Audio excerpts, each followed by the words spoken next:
तो प्यारे विद्यार्थियों नमस्कार, स्वागत है आप सबका एक और नए वीडियो में। प्यारे विद्यार्थियों, आज हम यहाँ पर देखने वाले हैं त्रैमासिक परीक्षा 2024-25 के लिए कक्षा 12वीं का अर्थशास्त्र विषय का पूरा क्वेश्चन पेपर और इसका पूरा सॉल्यूशन।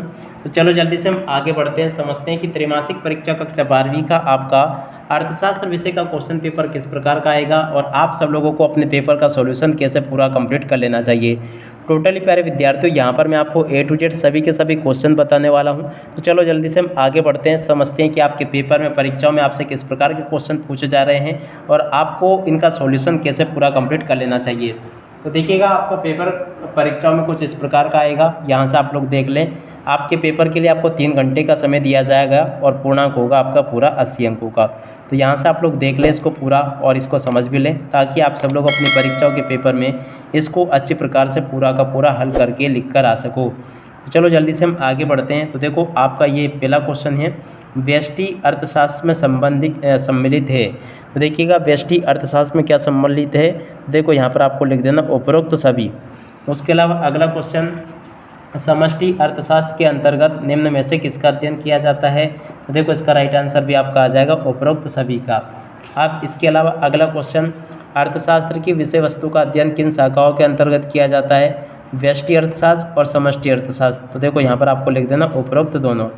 उसके अलावा अगला क्वेश्चन पढ़ते हैं, अर्थव्यवस्था की केंद्रीय समस्या कौन सी है। तो देखिएगा, साधनों का आवंटन, साधनों का कुशलतम उपयोग, आर्थिक विकास दर और उपरोक्त सभी। तो देखो चौथे का राइट आंसर आपका द आ जाएगा। अब इसके बाद में अगला क्वेश्चन पढ़ते हैं, अर्थव्यवस्था को वर्गीकृत किया जा सकता है। तो देखिएगा, अर्थव्यवस्था को पूंजीवादी रूप में, समाजवादी रूप में, मिश्रित रूप में और उपरोक्त सभी में इसको वर्गीकृत किया जा सकता है। और उसके बाद में अगला क्वेश्चन पढ़ते हैं, प्रश्न नंबर 6, जिसमें कि लिखा है, निम्नलिखित में से किस अर्थव्यवस्था में निजी क्षेत्र एवं सार्वजनिक क्षेत्र का से अस्तित्व पाया जाता है। देखो यहाँ पर आपको मिश्रित क्षेत्र लिख देना है। इसी प्रकार से आप सब लोगों को इन प्रश्नों को समझते चलना है। अब इसके बाद में चलो हम आगे बढ़ते हैं, आगे क्वेश्चन को देखते हैं। तो देखो, एक समाजवादी अर्थव्यवस्था का उद्देश्य होता है। तो देखो, एक समाजवादी अर्थव्यवस्था का उद्देश्य होता है अधिकतम लोक कल्याण। उसके अलावा अगला क्वेश्चन पढ़ते हैं, किस अर्थव्यवस्था में कीमत तंत्र के आधार पर निर्णय लिया जाता है। तो देखो इसका राइट आंसर आ जाएगा पूंजीवादी अर्थव्यवस्था में ऐसा किया जाता है। देखो 8वें का राइट आंसर क्या आ जाएगा, बा। उसके अलावा अगला क्वेश्चन पढ़ते हैं, उपभोक्ता व्यवहार का अध्ययन किया जाता है। तो देखिएगा, उपभोक्ता व्यवहार का अध्ययन किस में किया जाता है, आई सिद्धांत में। तो आई सिद्धांत इसका राइट आंसर हो जाएगा। अब इसके बाद में देखो अगला 10वां क्वेश्चन, जब कुल उपयोगिता अधिकतम होती है तब सीमांत उपयोगिता होती है। तो देखो यहाँ पर आपको लिख देना 0। तो ऐसे आप सब लोग इसको देख लें। तो यहाँ तक के सभी क्वेश्चन और उनके आंसर मैंने आपको बता दिए। अब चलो जल्दी से हम आगे बढ़ते हैं और आगे क्वेश्चन और उनके आंसर को देखते हैं। अब इसके बाद में देखिएगा, अगला क्वेश्चन ये लिखा है, उपयोगिता का संबंध होता है। तो देखिएगा, उपयोगिता का संबंध किससे होता है, मानव आवश्यकता की पूर्ति से। तो देखो 11 का राइट आंसर सा आ जाएगा। उसके बाद में अगला क्वेश्चन, किसी वस्तु की मानवीय आवश्यकता की पूर्ति की क्षमता को कहते हैं। तो देखो इसको कहते हैं उपयोगिता, यहाँ से लिख ले आप सब लोग। उसके अलावा अगला क्वेश्चन, एक वस्तु की सभी इकाइयों से प्राप्त होने वाली उपयोगिता के योग को क्या कहते हैं। तो देखो इसको कहते हैं कुल उपयोगिता। अब इसके बाद में अगले क्वेश्चन की तरफ आगे बढ़ते हैं, अगले क्वेश्चन को देखते हैं। देखो अगला क्वेश्चन ये लिखा है, देख सकते हो, ऐसी वस्तुएं जिनका एक दूसरे के बदले में प्रयोग किया जा सकता क्या कहलाती है। तो देखो इनको कहते हैं स्थानापन्न वस्तुएं, यहाँ से देख लें। उसके अलावा 15वां क्वेश्चन, कॉफ़ी के मूल्य में वृद्धि से चाय की मांग बढ़ती है। तो देखो क्या लिखोगे यहाँ पर, चाय की मांग बढ़ती है। अगला क्वेश्चन, मांग में कमी के निम्नलिखित में से कौन से कारण है। तो देखो आय में कमी और उपभोक्ता की रुचि में कमी। तो देखो 16 का राइट आंसर सा आ जाएगा। अब इसके अलावा 17वां क्वेश्चन देखते हैं, मांग की लोच है। तो देखिएगा, मांग की लोच गुणात्मक कथन है या मात्रात्मक कथन है। तो देखिएगा यहाँ पर आपको लिखना है मात्रात्मक कथन है, ठीक है ना। तो यहाँ से आपको देख लेना है। उसके अलावा अगला क्वेश्चन, विभिन्न वस्तुओं की मांग की लोच होती है। तो देखिएगा, विभिन्न वस्तुओं की मांग की लोच हमेशा 0 होती है। तो 0 इसका राइट आंसर आ जाएगा। उसके अलावा अगला क्वेश्चन, मांग की कीमत लोच की कितने प्रकार की होती है। तो देखो 5 प्रकार की होती है मांग की कीमत लोच। उसका राइट आंसर आपका बा आ जाएगा, ये वाला।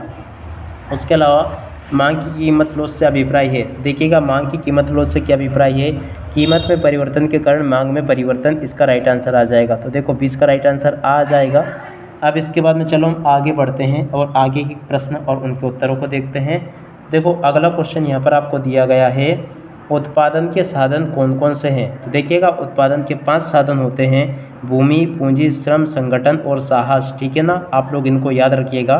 तो यहाँ पर अगर देखा जाए तो भूमि, पूंजी, भूमि दे रखा, पूंजी दे रखा, श्रम भी दे रखा है। तो यहाँ पर आपको क्या करना है, उपरोक्त सभी। तो इसका राइट आंसर क्या आ जाएगा, उपरोक्त सभी। अगला क्वेश्चन, वे कौन सा समय है जिसमें उत्पादन के सभी साधन परिवर्तित किए जा सकते हैं? देखो यहाँ पर आपको लिख देना दीर्घकाल। दीर्घकाल वे समय है जिसमें उत्पादन के सभी साधन परिवर्तित किए जा सकते हैं। उसके अलावा 23वां क्वेश्चन, उत्पादन का सक्रिय साधन। देखिएगा उत्पादन का सक्रिय साधन है पूंजी।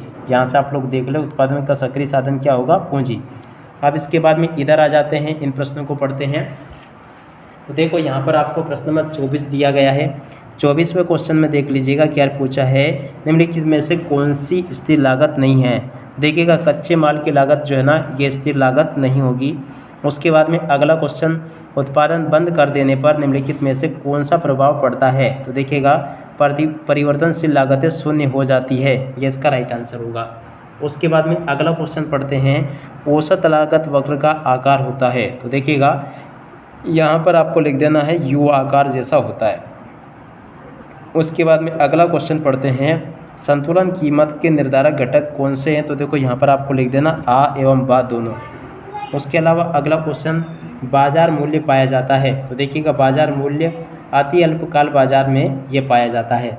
अब इसके बाद में हम आगे बढ़ते हैं अगले क्वेश्चन की तरफ, ताकि आप सब लोगों को सभी क्वेश्चन और उनके आंसर अच्छे से याद हो सके। तो प्यारे विद्यार्थियों, यहाँ तक के जो क्वेश्चन मैंने आपको बताए इनको आप लोग अच्छे से देख लें और पूरा का पूरा इनको कंप्लीट भी कर लें। उसके अलावा अगला क्वेश्चन, पूर्ण प्रतियोगिता में से किसी वस्तु का मूल्य निर्धारित क्यों होता है? तो देखो मांग एवं पूर्ति के द्वारा निर्धारित होता है। अगला क्वेश्चन, अति अल्पकाल में पूर्ति होगी। तो देखिएगा अति अल्पकाल में पूर्ति क्या होगी, पूर्णतया लोचदार होगी। देखो तीसरे का राइट आंसर यह आएगा, 30 का राइट आंसर यह आ जाएगा। उसके अलावा अगला क्वेश्चन, सरकार द्वारा उच्चतम निर्धारित कीमत तय की जाती है। तो देखिएगा आवश्यक वस्तुओं पर ये बाजार कीमत से कम होती है, वस्तुओं को सामान्य लोगों की पहुंच में लाने हेतु तो यह उपरोक्त सभी। तो देखो यहाँ पर आपको लिख देना उपरोक्त सभी। उसके अलावा अगला क्वेश्चन, कृषि वस्तुओं के लिए कीमत निम्न सीमा को कहते हैं। तो देखो इसको कहते हैं न्यूनतम समर्थन मूल्य। देखो 32 का राइट आंसर आ जाएगा। देखो यहाँ तक के सभी क्वेश्चन मैं आपको बता चुका हूँ। अब इसके बाद में चलो हम आगे बढ़ते हैं और आगे क्वेश्चन को देखते हैं। देखिएगा आगे आपके पेपर में इस प्रकार के क्वेश्चन परीक्षा में पूछे जाएंगे, आप सब लोग यहाँ से इसको देख लें। तो देखिएगा ये क्वेश्चन आपको दिए गए हैं पेपर के लिए, तो यहाँ से देख लीजिएगा। कोई 10 प्रश्न हल करिए, इनमें से कोई भी 10 प्रश्न आपको हल करने हैं। अर्थव्यवस्था किसे कहते हैं, सकारात्मक अर्थशास्त्र किसे कहते हैं, व्यष्टि अर्थशास्त्र क्या है, उपयोगिता किसे कहते हैं। इसी प्रकार के क्वेश्चंस होंगे जो कि आपके पेपर में आपसे पूछे जाएंगे, और इनमें से कोई भी 3 क्वेश्चन आपको हल करने हैं और इनमें से कोई भी 4 प्रश्न आपको हल करने हैं। देखो यहाँ तक के सभी क्वेश्चंस मैं आपको बता चुका हूँ। उम्मीद करता हूँ कि सभी क्वेश्चन आपको अच्छे से समझ में भी आ गए होंगे। आप इसी के साथ में इस वीडियो को यहीं पर पूरा करते हैं। नमस्कार, जय हिंद, जय भारत।